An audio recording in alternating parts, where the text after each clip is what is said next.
Hi, there, it's WB and welcome to World Broadcast YouTube channel.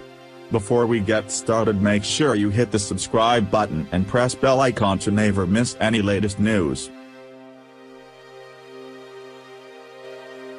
Robert Mueller just burned his last bridge and lost a close ally. With Mueller's investigation coming to a close any day now, he is worried. If he can't find any real evidence of collusion, he will need someone to blame. And he just blamed a close friend, burning perhaps his last bridge and resulting in the loss of a close ally. Robert Mueller's closest ally during his investigation has been the media. He has even taken actions completely unrelated to Russia collusion and framed it to convince the public it is proof.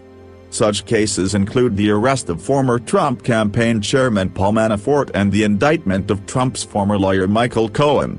Despite Russia collusion not being the center of either of those situations, the media talks about them as though they are a smoking gun, proving Trump colluded with Russia. But even that extremely biased reporting isn't enough for Robert Mueller, who has attacked a number of mainstream media outlets in a set of new court filings. In the court filing, he specifically attacked the New York Times and the Washington Post, which have both posted puff pieces on Robert Mueller. So what did these outlets say that made Mueller so upset? Two stories they singled out in the filing, which were published in the Washington Post and the New York Times, had to do with Mueller's office conducting an knock raid on Paul Manafort's home. Despite the fact that two anonymous sources close to the investigation stated that they picked the locks to Manafort's door instead of announcing their presence before the raid, Mueller's office denies that occurred. Both news outlets have since corrected their articles, citing the court filing. Mueller also attacked an opinion article in the Los Angeles Times, which was about how the author was pleased with Paul Manafort being in gaol. The reason Mueller attacked that article in the court filing was that it supposedly questions the legitimacy of the special counsel's investigation, and that it advances the opinion that the investigation is tainted. The attacking of the Los Angeles Times article seems to be legally expedient for Mueller, who is trying to lead a strong criminal case against Manafort and other Trump allies.